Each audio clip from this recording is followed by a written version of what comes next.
오늘 박상은 목사님께서 강하고 담대하라라는 말씀 전해 주실 때 큰 은혜 누리시기 바랍니다. 예, 할렐루야. 정말 오늘 설교 제목처럼 강하고 담대하시기를 간절히 소망합니다. 청출어람이라는 그 고사성어가 있습니다. 푸른 빛은 쪽빛에서 나왔는데 쪽빛보다 더 푸르다라는 뜻으로 제자가 스승보다 더 뛰어남을 이르는 말입니다. 그래서 청출어람을 이룬 사람을 대단하다, 정말 대단한 사람이다 이렇게 칭송하기도 합니다. 여러분은 살면서 어떤 거대한 존재의 그늘에 가려서 숨이 막혔던 적이 있습니까? 예를 들어서 직장에서 내 전임자가 상사들의 극찬을 받았던 사람이었던 혹은 전설적인 에이스였다면 그 다음 부위만 나는 어떤 마음일까요? 아마 그 출근길은 굉장히 부담스러운 출근길일 것입니다. 내가 그 사람만큼 해낼 수 있을까? 조금만 못해도 그 사람과 당장에 비교당할 텐데 이런 두려움이 이게 우리 영혼을 갉아먹게 될 것입니다. 오늘 본문에 등장한 이 여호수아하고 바로 이 심정이었습니다. 그의 전임자는 다른 누구도 아닌 모세였어요. 홍해를 가르고 광야에서 물을 쏟아내게 하고 하나님과 대면하여 말하던 감히 쳐다보지도 못할 영적인 거인입니다. 그 모습을 여호수아는 보좌관으로서 일거수일투족을 다 보았어요. 가장 가까이에서 정확하게 보았습니다. 그런데 이 영적인 거인이 죽고 이제 여호수아가 이스라엘의 지휘봉을 받게 된 것입니다. 눈앞에 거친 요단강이 흐르고 있고요. 그리고 난공불락의 여리고성이 딱 버티고 있습니다. 여호수아는 아마 두려움에 사로잡혀서 주눅 들어 있었을 겁니다. 내가 할 수 있을까? 오늘을 살아가는 우리도 마찬가지죠. 치솟는 물가나 또 불안한 경제나 직장에서의 생존 경쟁, 또 부모로서의 무거운 책임감, 이런 거대한 장벽 앞에서 우리는 여호수아처럼 떨고 있을지 모르겠습니다. 과연 내가 잘할 수 있을까? 내가 잘하고 있는 것일까? 여러분, 이 무거운 중압감 속에서 이 주저앉아 있는 우리들에게 하나님께서는 뭐라고 말씀하실까요? 오늘 하나하나 살펴보도록 하겠습니다. 우리 첫 번째로 하나님께서 우리에게 하시는 말씀은 뭐냐면 하나님께서는 우리가 바라보는 시선의 판도를 바꾸신다는 것입니다. 5절 말씀을 우리 함께 봉독해 볼까요? 5절입니다. 시작. 내 평생에 너를 능히 대적할 자가 없으리니 내가 모세와 함께 있었던 것 같이 너와 함께 있을 것임이니라. 내가 너를 떠나지 아니하며 버리지 아니하리니. 아멘. 아멘이십니까? 네. 하나님께서는 두려워 떨고 있는 여호수아의 시선을 바꾸어 주십니다. 우선 모세에 대해서는 여호수아의 시선을 어떻게 바꾸시냐 하면 나의 종 모세 이렇게 말씀하고 있어요. 이 나의 종 모세라는 말의 의미는 뭐냐 하면 모세의 위대함은 모세의 개인적인 능력에 의한 것이 아니라는 뜻이에요. 모세와 함께 하시는 하나님으로부터 나왔음을 뜻하는 단어입니다. 나의 종 모세. 3절에서 내가 모세에게 말한 바와 같이 이렇게 말씀하고 있는 것처럼 모세는 하나님의 명령을 수행했을 뿐이라는 말씀입니다. 그리고 하나님께서 모세와 함께 계셨던 것처럼 너와 함께 있을 것이다. 이렇게 말씀하고 있습니다. 그럼 우리는 이런 질문을 할 수 있죠. 하나님, 말씀은 좋지만 현실은 다릅니다. 제 전임자나 세상에 성공한 사람들은 화려한 스펙도 있고요, 자산도 있고요, 탁월한 능력도 있어요. 탁월한 인맥도 있습니다. 개인적인 능력을 지닌 거인이에요. 반면에 저는 가진 것도 없고 평범한 소시민일 뿐인데 어떻게 그들과 저를 같은 선상에 놓고 두려워하지 말라고 말씀하십니까? 이런 질문할 수 있죠. 인간적인 비교가 되니까. 근데 성도 여러분, 그것은 영적인 착각입니다. 홍해를 가른 건 모세의 지팡이가 아니에요. 하나님의 말씀입니다. 우리가 주목해야 될 것은 모세가 어떤 능력을 가지고 있느냐, 여기에 주목해서는 안 되는 거예요. 모세와 함께 계신 하나님께 집중해야 되는 것. 고린도전서 1장 27절에 이렇게 말씀하고 있습니다. 그러나 하나님, 우리 함께 한번 봉독해 볼까요? 그래, 시작. 그러나 하나님께서는 세상에 미련한 것들을 택하사 지혜 있는 자들을 부끄럽게 하려 하시고 세상에 약한 것을 택하 강한 것들을 부끄럽게 하려 하시며. 아멘이십니까? 하나님께서는 지혜자를 쓰시는 게 아니에요. 하나님께서는 강한 자들을 쓰시는 게 아닙니다. 하나님께서는 약한 자를 쓰시고요, 미련한 자들을 쓰십니다. 그들과 함께 하심으로 그 사람을 사용하시는 겁니다. 성도 여러분, 여러분의 능력을 보지 마십시오. 여러분의 스펙을 보지 마십시오. 하나님께서 여러분을 세우셨다면,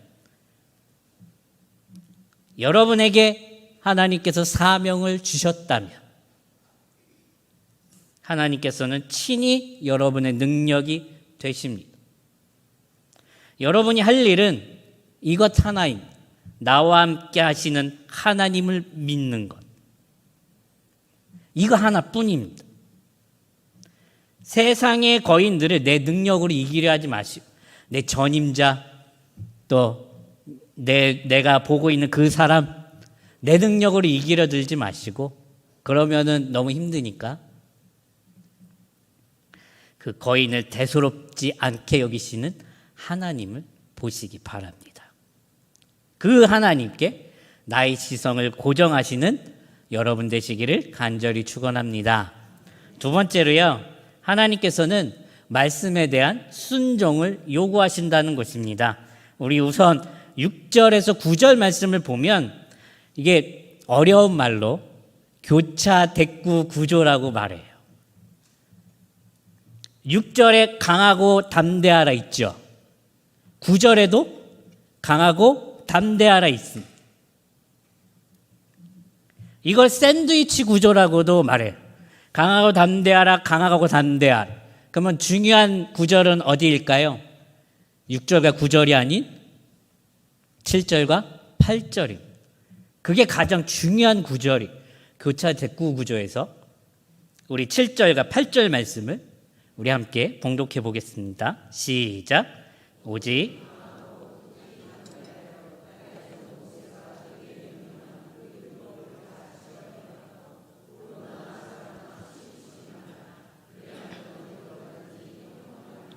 이 율법책을 내 입에서 떠나지 말게 하며 주야로 그것을 묵상하여 그 안에 기록된 대로 다 지켜 행하라. 하면 내 길이 평탄하게 될 것이며 내가 형통하리라. 아멘. 여러분, 세상이 상식과 구절하면 이야기는 여기서 끝내야 됩니다. 용기를 내라. 그러면 내가 너를 도와줄 테니까 내 삶이 성공할 것이다. 이렇게 하면 너무 심플하잖아요. 그러니까 얼마나 깔끔합니까?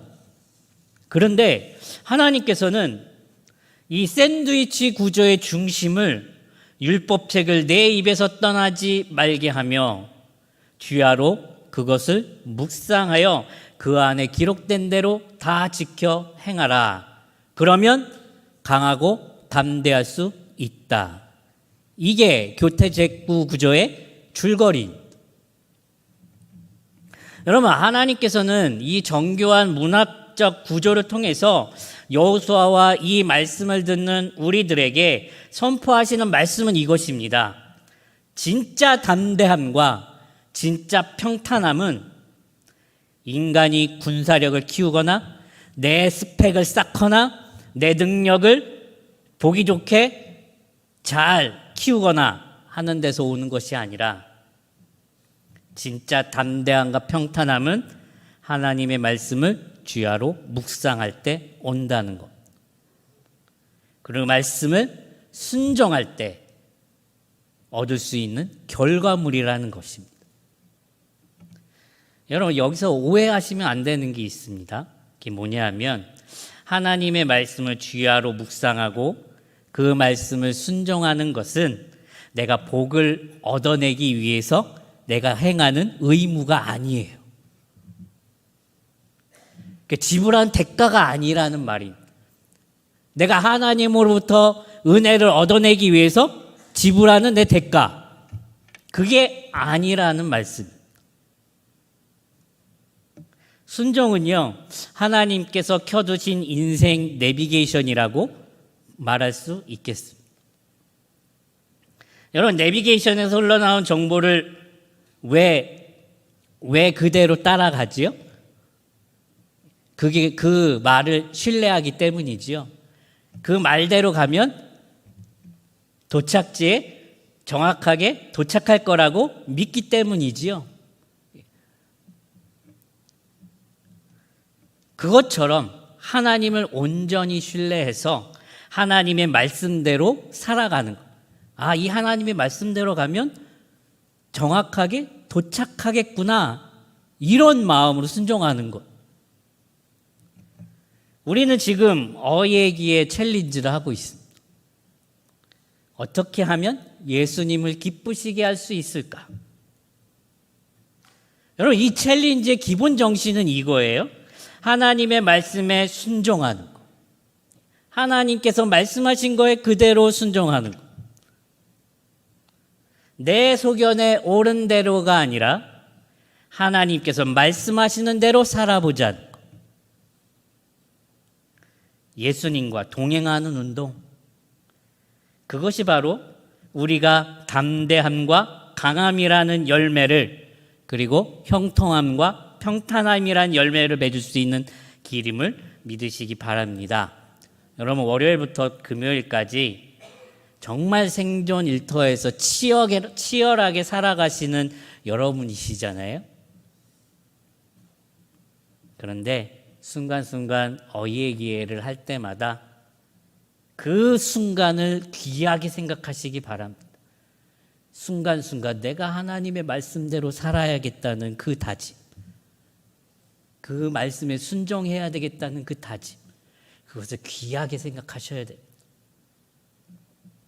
매일 아침 10분 말씀 묵상과 또한 일터에서 손해를 감수하고서라도 지켜내는 정직한 순종, 이것을 미련한 짓으로 여기지 마시고 그것이 세상의 거센 풍랑 속에서 여러분의 인생과 또 가장의 모습, 그리고 영혼을 지키는 가장 강력한 영적인 방어막임을 여러분 믿으시기 바랍니다. 내 지혜를 내려놓고 하나님의 말씀을 입에 담고 살아갈 때에 하나님께서는 우리의 길을 평탄하게 해주실 줄 믿습니다. 세 번째로, 하나님께서는 영원한 동행을 보장하신다는 것입니다. 우리 9절 말씀을 우리 함께 봉독하겠습니다. 9절입니다. 시작. 내가 내게 명령한 것이 아니냐. 강하고 담대하라. 두려워하지 말며 놀라지 말라. 내가 어디로 가든지 너 하느니라 하시니라. 아멘. 여러분, 교차 대구구조의 가장 마지막 9절 하반절에서 하나님께서 다시 한번 강조하십니다. 내가 어디로 가든지 내 하나님 여호와가 너와 함께 하느니라. 여호수아가요, 앞으로 거룩한 전쟁을 해야 할 가나안 땅에 이제 들어가게 되는데, 가나안 땅은 어느 곳이냐면 철병거로 무장한 민족들이 살던 곳이에요. 40년 전에는 그 민족이 너무 무서워서 도망치려 했던 땅입니다. 그래서 40년간 광야에 다녔잖아요. 그런데 환경은 전혀 변하지 않았어요. 그때 40년 전이나 지금이나 똑같이 철병거가 있고 똑같이 거대한 민족이고 똑같이 강한 민족이에요. 그러나 하나님께서는 장소의 조건이나 상황의 어떠함과 상관없이 하나님께서 이렇게 말씀하십니다. 내가 어디로 가든지 무조건 함께 하시겠다. 이 영원한 동행의 보장이 여호수아의 마음에 남아있던 마지막 두려움의 찌꺼기까지 확 날려버리신 겁니다. 여러분, 이런 질문할 수 있죠. 하나님께서 어디로 가든지 함께 하신다고 하지만 저는 지금 혼자 버려진 것 같습니다. 직장에서 억울한 모함을 당할 때도 하나님은 침묵하셨고, 밤새 홀로 눈물을 흘리며 기도할 때도 아무런 음성을 들려주시지 않으셨습니다. 내 삶의 현장에는 하나님의 흔적이 보이지 않는데, 눈에 보이지도 않고 느껴지지도 않는 이 하나님의 동행을 어떻게 믿으라는 것입니까? 이런 질문할 수 있죠. 삶에서 너무 힘들면 이런 질문할 수 있습니다. 그런데 성도 여러분, 그건요, 우리의 감정과 느낌을 하나님의 존재와 약속보다 더 신뢰할 때 생기는 착각입니다. 동행은 내 감정의 뜨거움, 또 눈앞의 기적으로 증명되는 게 아닙니다. 동행은 하나님의 신실한 약속의 말씀으로 증명되는 거예요. 해가 구름에 가려서 보이지 않는다고 해서 해가 태양이 없는 것은 아닙니다. 잠시 내 눈에 안 보일 뿐입니다. 하나님의 침묵이 곧 하나님의 부재를 의미하는 것은 아니에요. 시편 121편 3절에 이렇게 말씀합니다. 여호와께서 너를 실족하지 아니하게 하시며 너를 지키시는 이가 졸지 아니하시리로다. 여러분, 하나님께서는 졸지도 않으시고 주무시지도 않으시고 너를 지키시겠다고 말씀하고 있습니다.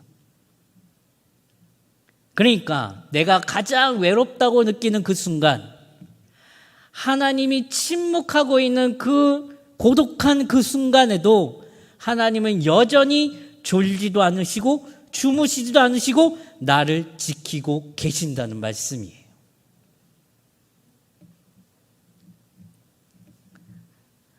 신앙은 느낌이나 감정이 아닙니다. 신앙은 사실을 믿는 것이고 신앙은 말씀을 믿는 것입니다. 혹시 이 자리에 홀로 아파하시며 영적인 고립감을 느끼고 계신 성도님이 계십니까? 나 혼자뿐이다. 이런 거짓말 믿지 마시기 바랍니다.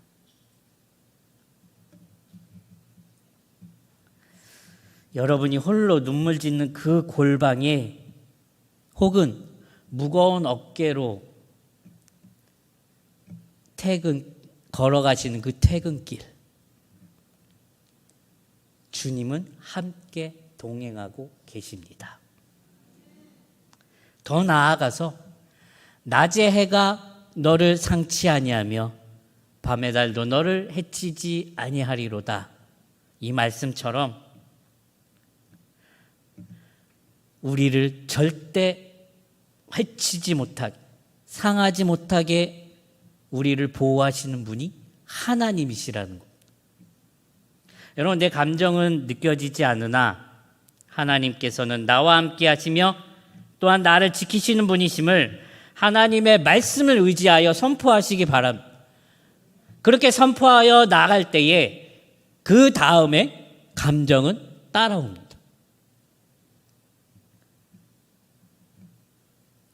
먼저 하나님의 말씀을 붙잡고 기도하시는 여러분 되시기를 간절히 축원합니다. 중요한 것은, 분명한 것은 하나님은 나와 함께 동행하고 계신다는 것입니다. 네 번째로, 하나님께서는 예수 그리스도 안에서 이 모든 약속을 완성하신다는 것입니다. 여러분, 하나님께서 구약의 여호수아를 통해서 눈에 보이는 가나안 땅이라는 불완전한 구원의 모형을 보여주셨습니다. 가나안 땅을 정복함으로 이스라엘 백성이 땅을 얻게 되는, 하나님의 나라를 얻게 되는, 하지만 불완전한 하나님의 나라지요. 여러분, 여호수아와 예수님은 똑같은 뜻을 가진 이름입니다.